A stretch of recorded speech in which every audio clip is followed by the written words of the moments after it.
Hello everybody, Comic Quarter 410 here. Over the past several weeks I hit up some local sales here and found some pretty nice books. I have a good bit to get through, so I'll try and move quickly. But before any of that, I want to give a big thank you to 3 of my good friends who sent me some nice books out of the kindness of their hearts. I'm very appreciative for what they gave me. First off, I did another trade with my good buddy Evan Leahy, and as always, Evan, I'm very happy with the books you sent. I got a near mint upgrade to my Secret Wars #1 with this classic Mike Zeck cover. Got Secret Wars #11 and #12, which finishes my run of Secret Wars, so I'm very happy to have that knocked out. Also got this Rocketeer movie adaptation with this gorgeous Dave Stevens cover. Absolutely love his work. And out of the kindness of his heart, Evan knows I'm a big fan of John Carpenter's movies, and he sent me this Loot Crate exclusive variant to Big Trouble in Little China, Escape from New York #1. Beautiful cover. So thank you for that, Evan. Next up, my good buddy Mike, KKN Comics, sent me some books out of the kindness of his heart. I saw him show off this IDW G.I. Joe #1. We're both big G.I. Joe fans. We're both fans of Art Adams. And when I saw this Baroness cover, I said, man, I've got to track that down. And Mike said, don't worry about it. This copy's yours. And not only did he send me this copy absolutely free, beautiful copy of this book and a stunning cover, he threw in these books, which I couldn't believe. This is Cinder #1 with this gorgeous Adam Hughes cover. And in my experience, this is not an easy book to track down. So thank you very much for that, Mike. And last but not least, couldn't believe he sent me these. I'm a big fan of Neal Adams, and I've met him a few times. Every year I meet him, he seems to raise his signature fee by $10. So I know these weren't cheap to get signed, so I really appreciate it, Mike. He sent me the Saga of Ra's al Ghul #3, signed by Neal Adams, and this gorgeous Two-Face cover Neal Adams did for Batman Annual 14, signed right there by Neal Adams. And I really appreciate that. I love this cover, and I'd probably say that Half of Evil is most likely my favorite Neal Adams Batman story of all time. So, really appreciate that one, Mike. And also, my friend Tony, Why Not Art, sent me a nice package out of the kindness of his heart. There's going to be links below to all 3 of these guys' channels. Please do yourself a favor and check them out and give them a sub. But Tony's one of those guys who, much like myself, likes to collect a lot of these off-publishers, I'll call them, from the 80s. And I learned so much from watching Tony's channel. He's really a wealth of knowledge. And he sent me First Comics, John Sable Freelance, #21. He knows I love Mike Grell, and this is a gorgeous cover by Mike Grell. Yet again, here's a book I saw in Tony's video. And when he described it, I said, man, I've got to track that down and read it. This is Pure Images, #1, The Birth of Spider-Man. It's kind of fanzine style, lot of text in here with a little bit of artwork, but just a wealth of knowledge. I recommend this for any Spider-Man fan. Taught me a good bit I didn't know, in particular that there was a series pitched in the 50s that was originally called Spider-Man. They had a logo for it and everything. They changed the name to Silver Spider, and C.C. Beck was drawing it, but it didn't get picked up because they thought the character was too much of a ripoff of the Phantom and Shazam. But really interesting, and if you see this and you like Spider-Man, do yourself a favor and pick it up. Tony also sent me this Mineshaft, and it's a digest or ash can size. I believe it's #23. Not familiar with these, but it has a lot of underground creators I really like worked on it. Robert Crumb, of course, Jay Lynch, and Harvey Pekar. So, going to be giving that a read here soon. Tony also sent me Albedo #11 from Thoughts and Images. Not familiar with this title, but he sent me The Zombies That Ate the World issue 4, and Guy Davis worked on this, and I do like his work on Hellboy, so I appreciate that. Tony knows I'm a big fan of Justice Machine, and he sent me an issue from the Comico run that I did not have, issue 11. He sent me Dracula in Hell #1 from Apple Comics, and this is really cool because the store that I went to in my youngest days in the 80s, Mindbridge Books here in Baltimore County, the owner of the store actually wrote a few books for Apple Comics, and I don't see him around too often, and this one's really cool because it has a cover by Faust creator Tim Vigil. Really dig that one. He sent me Pussycats number 0 with this homage to Janet Jackson here on the cover. And he sent me Eclipse Comics Sunrunners number 4 with Pat Broderick cover. I wasn't aware he worked on this title, so I'll be looking for the rest of those. So thank you so much, Tony, Mike, and Evan. Again, there's going to be links below to those guys' channel.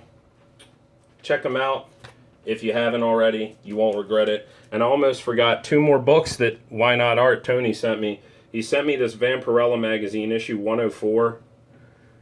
And don't know how I could forget this.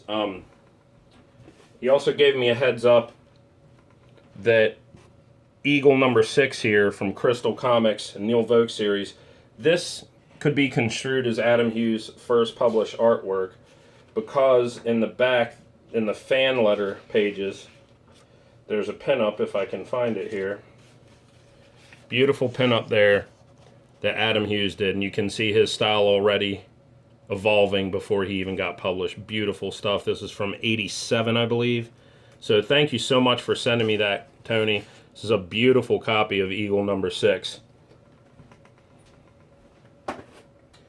Next up, I hit a sale, and one of the big things they had was all their sets were 50% off, and their sets were priced very reasonably to begin with.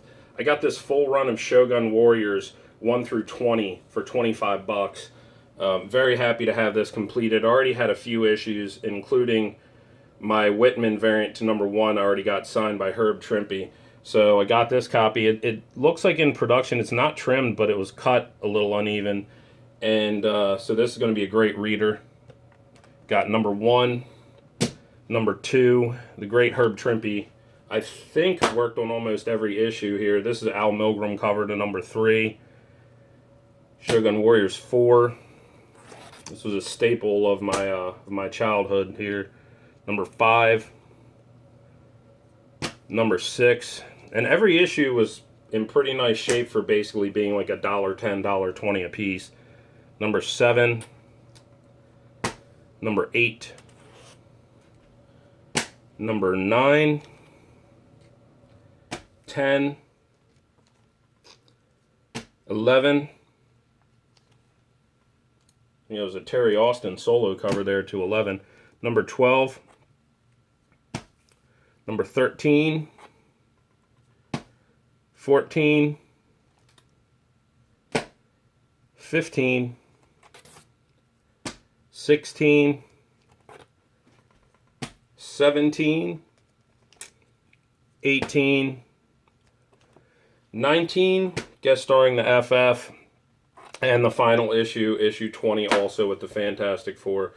Kind of a little bit of cheating there to get that run done, but nice to get it done that cheap in one fell swoop.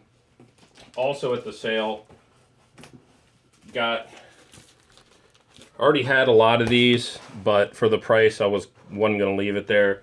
Got New Mutants 1 through 13 for $12.50, so for less than $1 a book, these weren't going to stay there. Nice copy of New Mutants number 1. Number 2. Bob McLeod did a bang-up job on these early covers. New Mutants number 3. New Mutants number 4. Another gorgeous cover. Number 5. 6. 7. McLeod did some great expressions on characters' faces, like Cannonball right here on issue 8. Another amazing cover to New Mutants 9. 10. Walt Simonson on the cover to number 11. Tom Mandrake on number 12. And issue 13. Really got a good deal on those, and they're all in nice shape. This one even knocked a little extra off of. I couldn't believe it. I needed another copy of V for Vendetta number 1 because my good buddy Evan Leahy was nice enough to take my copy of number 1 and have it CBCS Signature Series by David Lloyd at his show. So I need another raw copy of number 1 for reading. And they had this set there, excuse me, that had $25 on it. And when he looked at it, he saw number 10 was kind of messed up, so he said, just give me 10, which makes them $1 a piece. So got another steal on a set of V for Vendetta. Number 1's in pretty nice shape, which was what I was after. Excuse me. Issue 2. Issue 3. And I'm sure most of you have read this, but if you have not, do yourself a favor. It's much, much better than the movie, which wasn't bad in its own right. V for Vendetta, number 4. V for Vendetta, number 5. Number 6. Number 7. Beautiful David Lloyd cover there. It might be my favorite of the series. Number 8. Number 9. And number 10, as you can see, it's scuffed up here bad along the top. So, still happy with that, though. More sale books.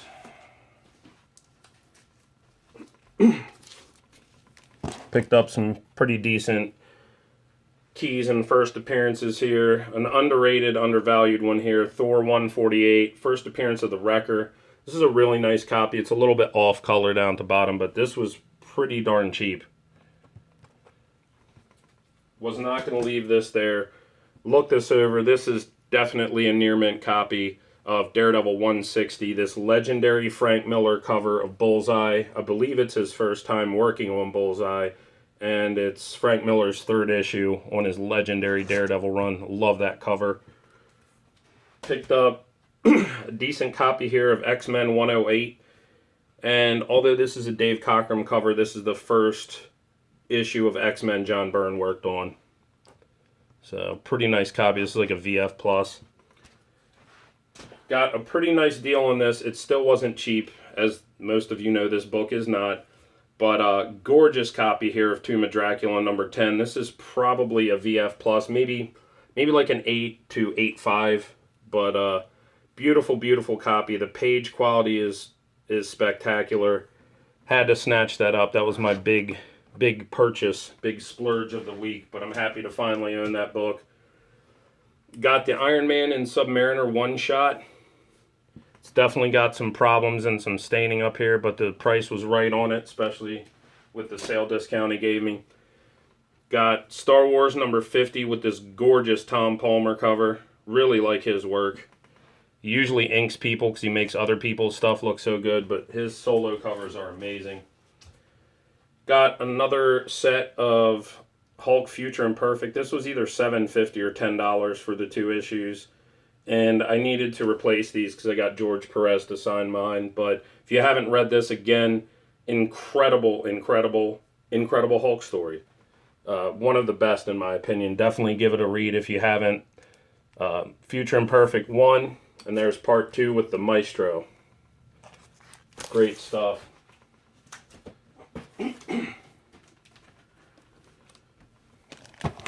Was lucky enough at my Polish shop that they set aside some more Marvel 30-cent test covers for me. So I now have over 100 of the 30-cent test variants, but there's somewhere in the neighborhood of 180 plus. So I'm more than halfway there. Got Daredevil 134. Got the Inhumans 30-cent test variant to issue 4. And issue 5. And issue 6. So that's all 3 of the Inhumans ones. I was missing all 3 of those. Got Marvel Team Up 46 with Deathlock and Spidey. And 30-cent test cover to Supervillain Team Up number 5. Number 6. Got a lot of Rich Buckler stuff going on here. He did some great Bronze Age work for Marvel. And Supervillain Team Up number 7 30-cent test cover. And a beautiful Starlin cover to Warlock number 13, the 30-cent test variant. So, always happy to get my hands on those. Last but not least, I wanted to show these real quick because they're unfortunately going back. Hope you can see that.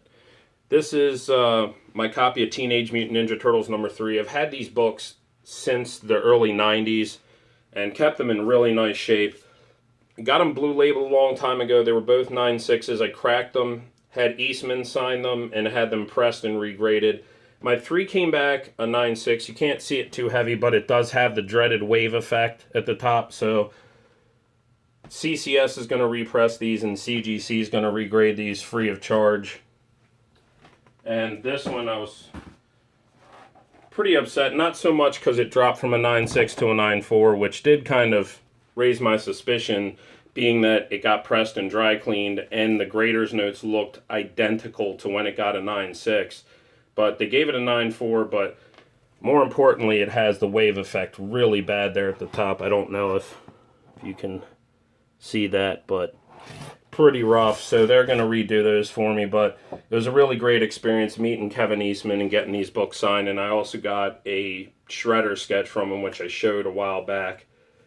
So it was a good experience overall, and hopefully CGC takes care of this for me. So oddly enough, though, these magazine cases are their old style cases. They're not even the new cases that had the problem, which makes me think it's probably something due to the inner well or inner sleeve, but as long as they take care of it, I'm not upset. But everyone, thank you so much as always for stopping by. I always appreciate your time. Evan, Tony, and Mike, thank you so much for your kindness, guys. Hopefully I'll be able to repay it sometime in the future. There's links down below to their channels. Please go check them out and give them a sub. And everyone, take care of yourselves and enjoy your comics.